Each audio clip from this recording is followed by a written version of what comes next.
Assassin's Creed Shadows is finally here. And with this, Ubisoft's death and collapse can finally truly begin. Because make no mistake, this was Ubisoft's last chance to stay solvent.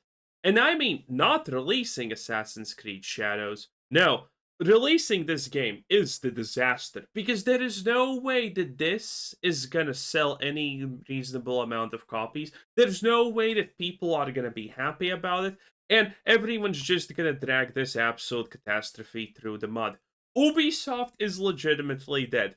Because their last chance was not to release this game and kind of keep the hype up and hope that some kind of miracle happened.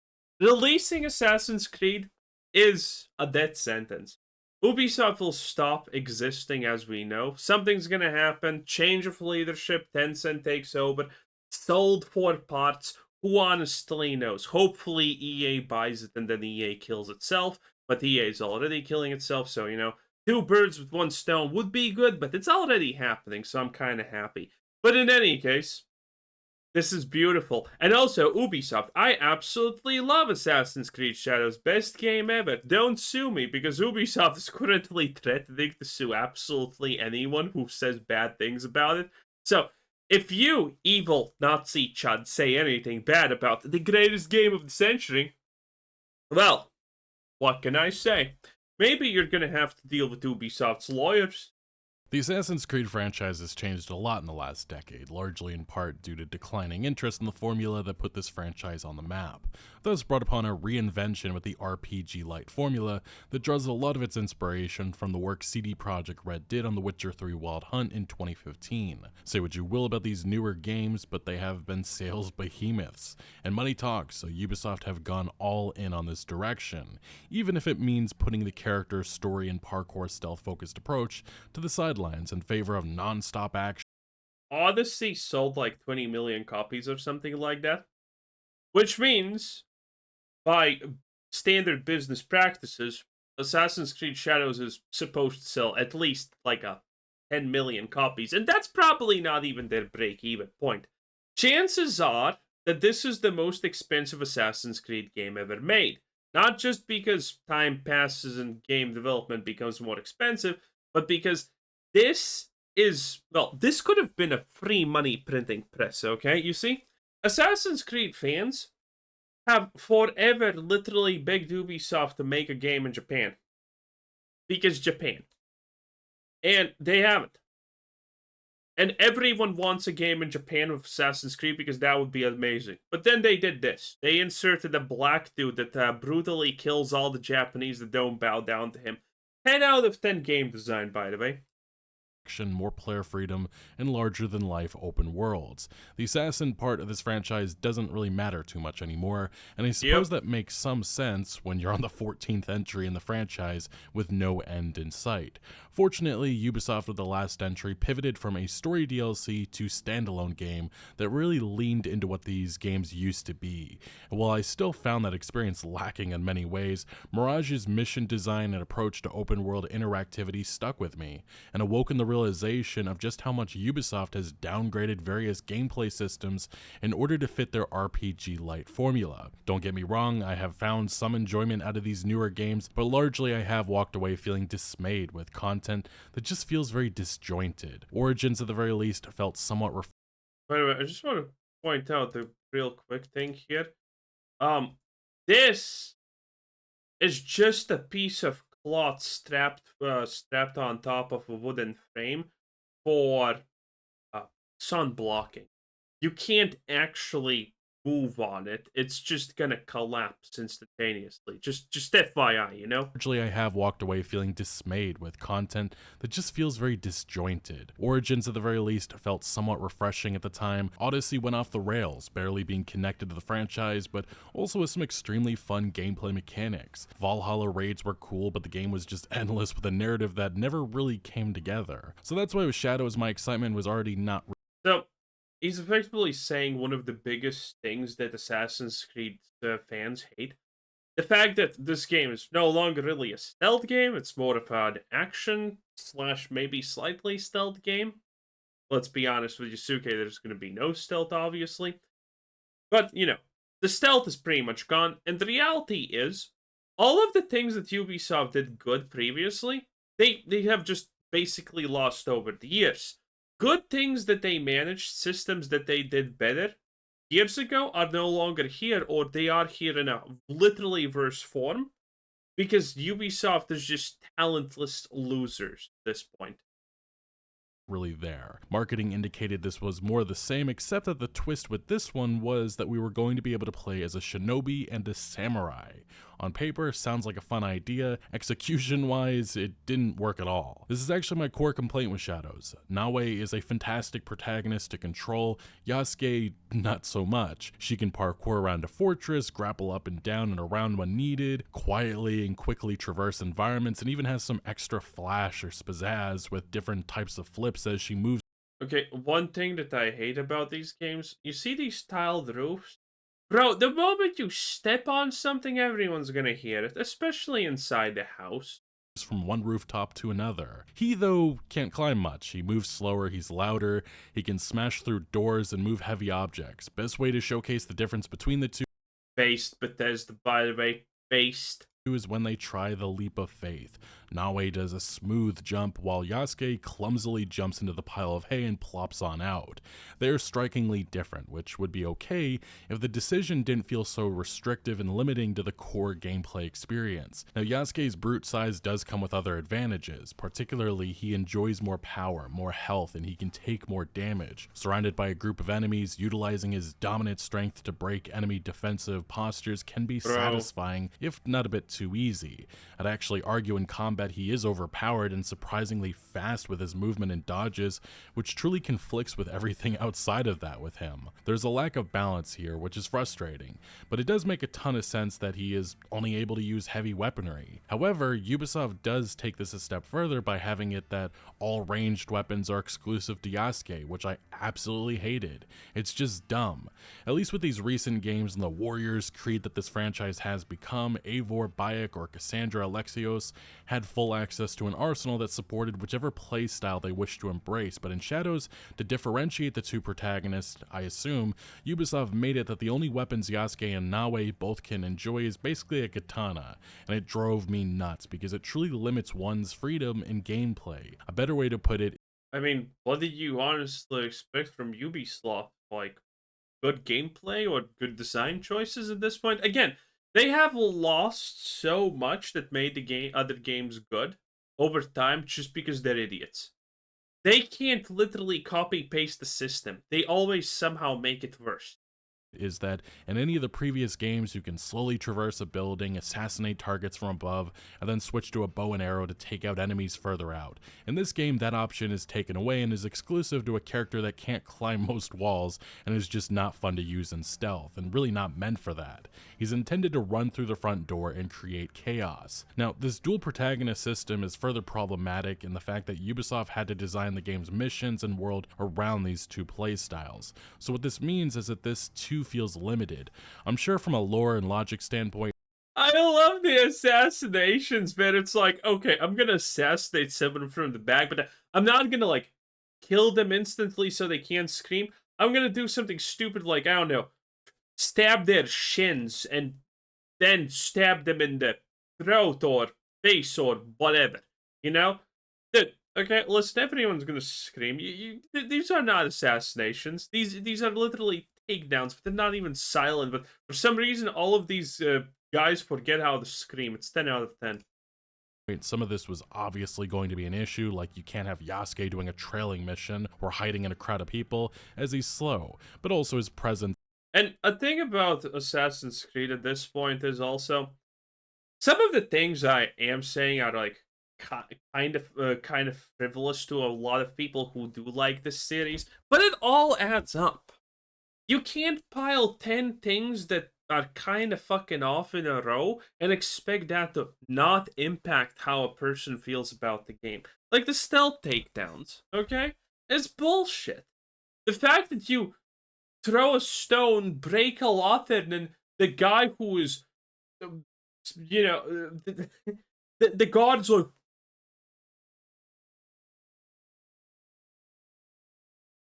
Lantern broken! and he just looks like it. Like that's just fucking stupid. Find better ways to implement these things. Okay, if you want to distract enemies, that's fine, but find ways to actually distract them, not some kind of bullshit. Is very much felt with him being the only black guy in Japan at the time.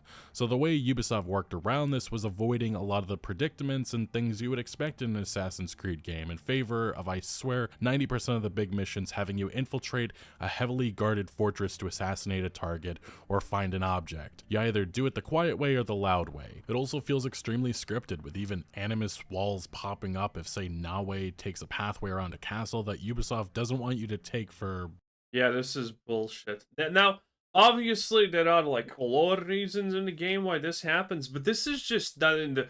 I think this is the most intrusive way it has ever been done in an Assassin's Creed series.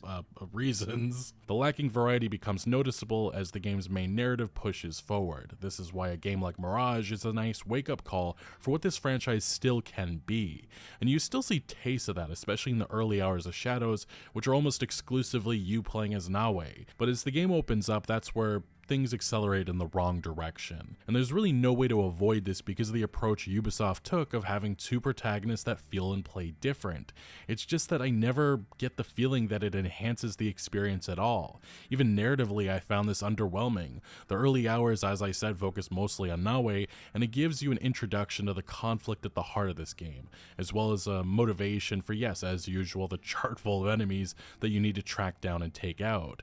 Similar to Valhalla, this game has you traveling to a new province and being met to some sort of conflict striking the region, and of course we are here to bring order and peace back.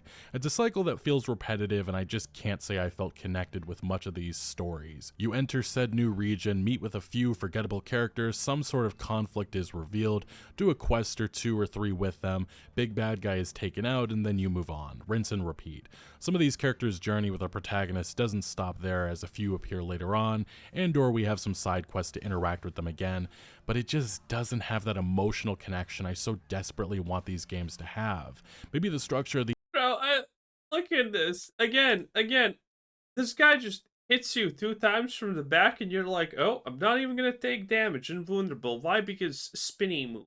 doesn't have that emotional connection I so desperately want these games to have. Maybe the structure of these games are to blame, but seeing death and devastation strike characters I just met doesn't do anything for me. The sparks flying off randomly. You know, most of that armor was wooden and leather, not actual fucking anything, even close to of steel or iron. And there's a lot of that here. And this isn't really an Assassin's Creed problem, but a Ubisoft problem. Most of their recent open world single player games run into this wall, and they have not been able to figure out how to get past it. I would assume having like 13 studios and so many different people involved in the creative process hurts the cohesion of themes and stories. Bro, it actually looks unironically so goddamn bad. Like, look at this. What the fuck is this? Different people involved in the creative process hurts the cohesion of themes and stories that Ubisoft wants to tell with these games. Since I would say the early 2010s, they have just done. And developers are saying we can't push graphics further. Yeah, no shit. Look at this. This is an atrocity. In my eyes, a terrible job creating enjoyable characters and narratives. It's been a lot of one-dimensional personalities that feel like they are there solely to exposition dump on us and or serve as a connector to your next objective. I could not sit here and name 5 characters from any of the past couple AC games, and even with Shadows I often was rolling my eyes at the dry dialogue that Ubisoft crafted up. Immersing players and getting them to care is not an easy task, but maybe developing your games in studios like a McDonald's is part of the problem. So unfortunately, Shadows does actually have some good quality moments that are brought down by the sheer amount of crap in the way of that.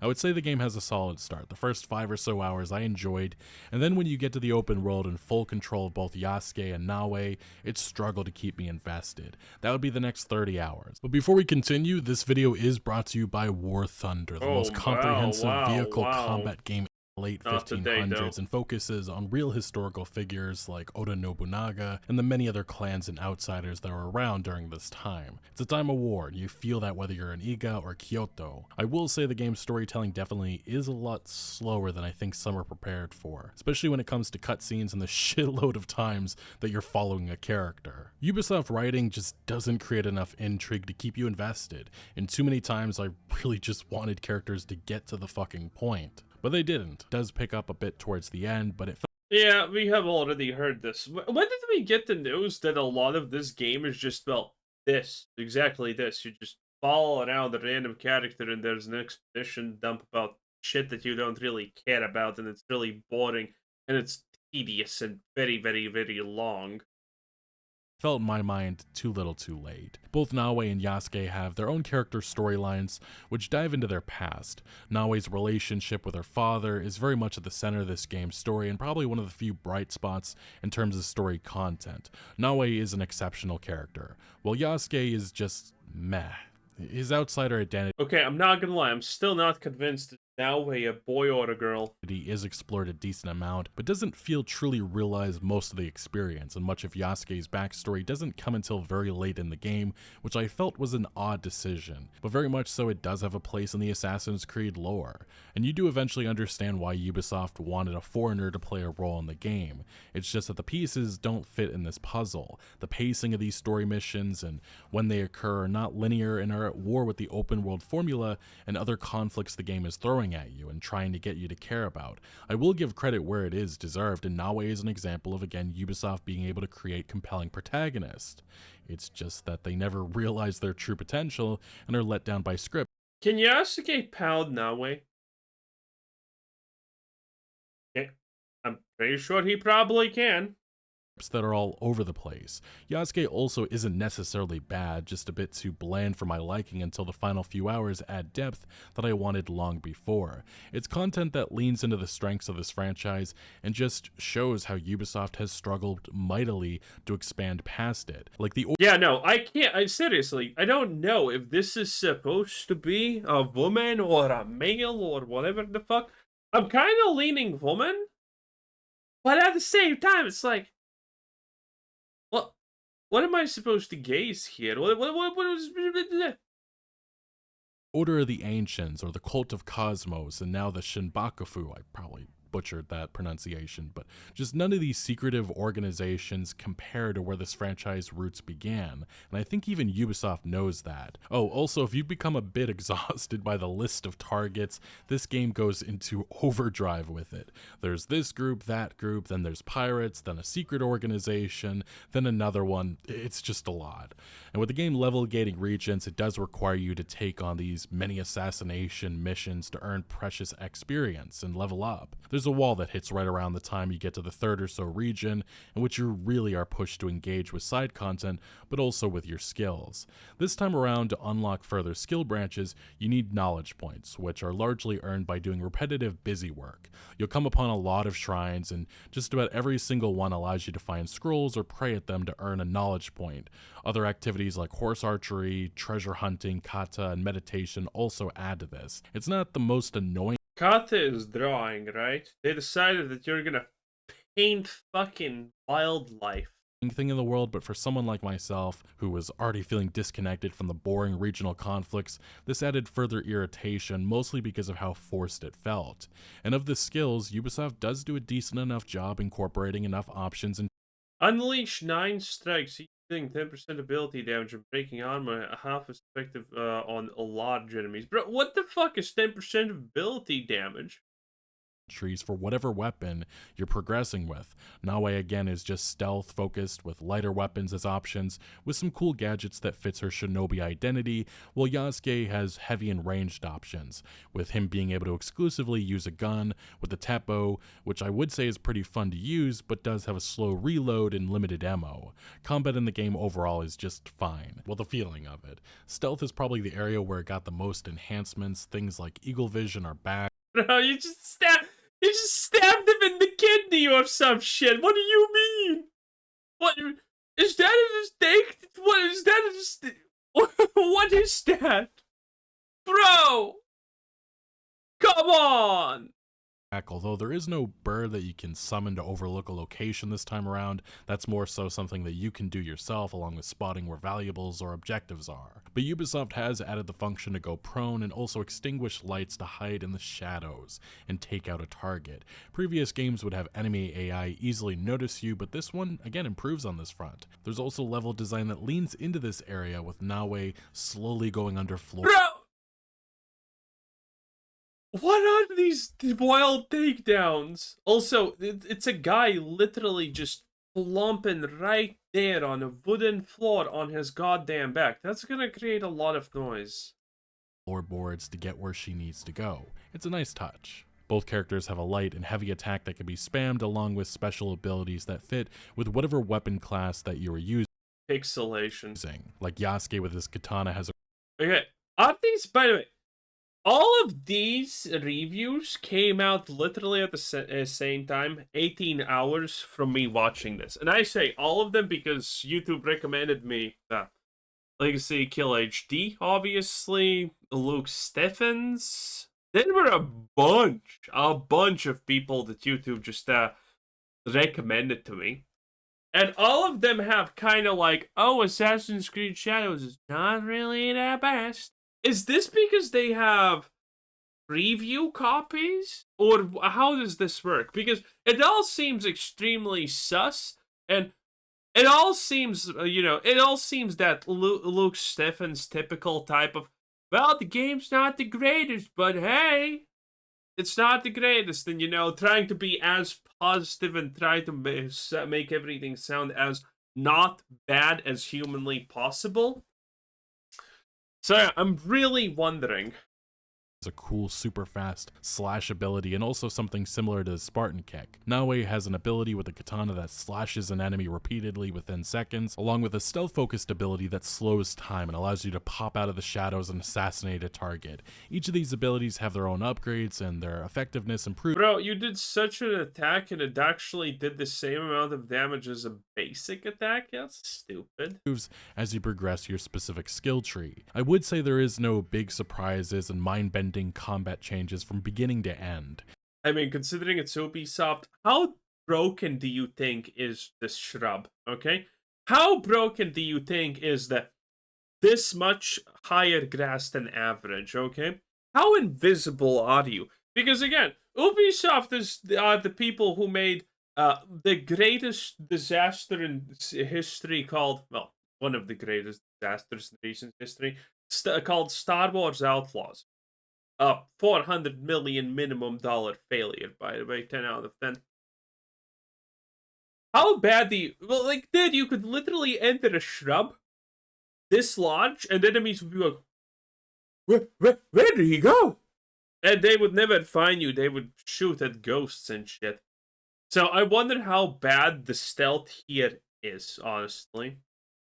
Enemy AI at least feels more reactive in this game and will notice you if you come out of a bush and go back. They will then investigate, and even in some scenarios, if they are... Bro, this guy did some Thanos shit, by the way, here. Look at this. This is insane. Bending combat changes from beginning to end. Enemy AI at least feels more... Bro, look at this absolute Thanos. More reactive in this game. Damn, motherfucker has the Infinity sandals. And will notice you if you come out of a bush and go back. They will then investigate, and even in some scenarios, if they are already suspicious of you being around them, they can the unsung hero sadly perishes. Block an assassination attempt, blowing your cover. It's an improvement at the very least over some of the prior games in this franchise in which this area felt dumb as bricks. There is also supposed to be consequences for if you create too much noise and chaos in a region, the wanted system, which has all enemies and guards strike you if they see you, but this almost never triggered at all. Maybe this is bugged, but I'm not entirely sure. So the one thing I'm interested about this is this almost never triggered it. Okay, level 19. This game goes to, I don't know, up to what level? But we saw some Ubisoft gameplay from, like, level 30-ish. Where the average enemy took, like... 30 hits to kill. Because they're just... The scaling is just shit, okay? So this is already, like, you need to swing 20 times against this guy. at all. Maybe this is bugged, but Yeah. So at some point, enemies are just gonna become super sponges. I mean, I saw the boss fights already. You saw the boss fights that felt atrocious. The one where I paused and said, "So that's 9 strikes, an ability, effectively, and it did this much as of the boss's this big HP bot. That's like one basic auto attack you just did there." Whenever these boss fights are happening, by the way, whenever I'm watching something like this, I will look at the boss health bot and how much a big enough hit does damage to gauge if the shit is actually normal, if the game is good, because that's gonna be a huge tell, and doesn't seem like it's good here. I'm not entirely sure, and the same could be said about the amount of civilians that you can kill without getting a desynchronization warning. Whenever in an enemy stronghold, you can pretty much attack most civilians or servants within these areas, especially the ones panicking. It almost is necessary, which maybe that was intended, but probably not, considering the outcry surrounding this game pre-release in regards to respecting Japanese culture. Just a bit odd. Now, combat does also feature a ton of finishers, maybe too much, like seeing Yasuke or Nawe behead an enemy is something Why does everyone have a sword? I probably saw happen a few hundred Swords are shit in Japan. times. The black and white screen with red blood spewing across it is also a cool effect, but not even in the ballpark of when a similar game It actually doesn't seem like a cool effect in my mind. This kind of seems like, okay. By the way, I was thinking about this previously, but you could make, like, listen, since you're already going for bullshit, not actual combat, you might as well actually made it good. And making this combat good would be as simple as uh making some kind of shit where, for example, where Yasuke like does a counter and then he just like takes his pistol like this and poof blows someone's head off and something like that. Naoe does like some kind of goddamn Hunter x Hunter speed Killula blitz and just decapitates 3 people in a line. You know, you could have made the combat so much better if you just went combat fantasy. Like this is kind of like, oh, we're trying to be realistic. Yeah, okay, realism. Survive 20 hits from a katana while you don't have any armor. Maybe katanas were fucking shit, but they weren't that shit, okay? Jesus. a cool effect, but not even in the ballpark of when a similar game of Ghost of Tsushima did something similar when you became the ghost. That moment is an example of something modern Ubisoft could only dream of, as the fear of the Mongols and the build-up and effectiveness of Jin Sakai's overwhelming power. You just don't have any moments in combat like that here in Shadows. Maybe it's unrealistic to think Ubisoft could match up to what Sucker Punch Yeah, this is a lot. created with Tsushima a few years ago, but looking back on gameplay after beating Shadows, Don't worry, don't worry. Ghost of Yota is gonna be amazing. Trust, boys, trust. there's just a night and day difference with really everything. But Shadows definitely does have some fun abilities to unlock and advance, but your combat prowess, at least with Bro, what is it with these stab kidney shit? Nawe, it can be felt in those early hours if you don't keep up with having a Oh, it's poisoned. What is this, like 0.1 millisecond acting poison? Shut the fuck up. weapon with good damage, or invest in good gear items, which has been minimized a little bit down to just a Nah, this has to be a woman, okay? This looks probably the most womanesque ever. Imagine that one day someone tells me, oh, that's actually a penis. Jesus. main outfit, a piece of headwear, and a trinket. I ended up monitoring my weapon stats and made sure to keep up with upgrading them with every other level increase, but even with, say, Yasuke, I barely concentrated on his weapons, and he was still demolishing enemies. I think that says more about the lacking balance in this regard. It's not like I was playing the game on story mode. The vast majority of my time was spent on Oh, look at this. It's so cool and interesting. Damage, damage, damage, damage, damage. Wow. normal difficulty, but managing over upgrades Do you think this is worse or equal to Dragon? Is Dragon what? Whale God, Dragon Age, the Whale God. Okay, do you think this is similar? Because, dude, why even have itemization if this is the amount of brain damage that you're gonna have? Like, why? At least put something interesting there. and customizing your weapons with special stat-related engravings all happens at your very own hideout. Like Valhalla, you're once again building a settlement, although this time around, it didn't feel as important. Like first few hours, I collected resources from looting a few bandit and military camps and upgraded the more necessary buildings like my forge, but after that I barely touched it. Ubisoft obviously wants this to be a big part of the game, as a lot of the side characters eventually make their way here and have further quest lines for you to take on here. There's tons of options to decorate and move things around to your heart's desire. There's also contracts and various gameplay systems you manage over and upgrade here, like the potential of your scouts and forge. You can also travel the open world and stealthily take paintings of animals to unlock murals of them, and the animals as, I guess, pets. Further items can be looted all around the open world. There's a decent amount of layers to it, but in terms of story importance, it seemed mostly as an afterthought, and everyone's favorite fat woman. that's personally how I viewed it. You The irony that the only women that's fat is actually distinguishable as a woman. 10 out of 10.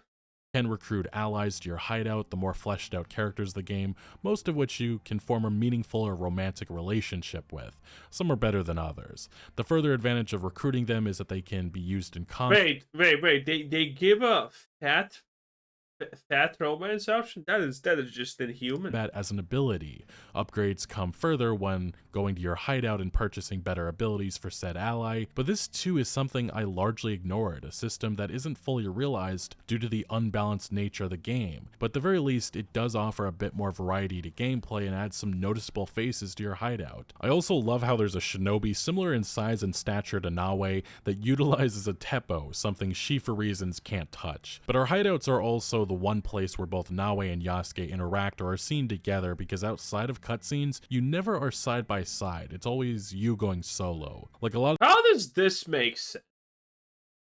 the main story stuff has you conducting a mission and giving you the three leaders of, say, like Naughty Dog and Rockstar. It's just that the more grounded approach with less mythical nonsense is nice. My feelings on stuff like that in single player games. Shadows Let's go, boys. There's a cat shop. Grabbed me at all. Also, Nice. I'm specifically speaking to the base game and not the microtransaction store, which yes, features some wacky cosmetics, as well as the ability to buy in-game currency and tools. Make of that as you will, but you know my feelings on stuff like that in single player games. Yeah, I don't know. All the reviews currently like this. For me, currently, this looks like an absolute generic, at best, fucking shithole mess. If you like repetitive actions, it's probably gonna be okay for you, but if you don't, if you fucking value being treated as not something below human, you're probably not gonna enjoy this, I think. Anyway, 10 out of 10, that was Legacy Kill HD right there, boys. And yeah, from me, this looks like an absolutely do not buy. It just looks generic, and again, it looks generic at best. Spoiler-free review, pre-reviews, or whatever you want to call them. Sus. Always sus. But yeah, I don't see any reason why you would buy this, honestly. Okay, how much are we willing to say that Assassin's Creed Shadows is going to sell? How much do you think is going to be the... Actually, let me Google. Maybe it's already out on Steam. Assassin's Creed Shadows, Steam DB. Let's take a look. Oh, I was thinking that it's actually there. Okay, no, it's not. It releases... Oh, it releases tomorrow. Very cool. Okay, so 19 hours, it says. Very cool. So, I think this is gonna have 200k players on Steam. I think this game is roughly gonna sell from 1 million lowest copies to 3 million highest copies. And then we're gonna have fun just dissecting how bad it is. Because there's no way people... Listen, for this game to be successful, it probably unironically needs to sell 10 million or even 15 million copies. There's no world where that happens. No world where that happens. Anyway, let's see you later. Bye.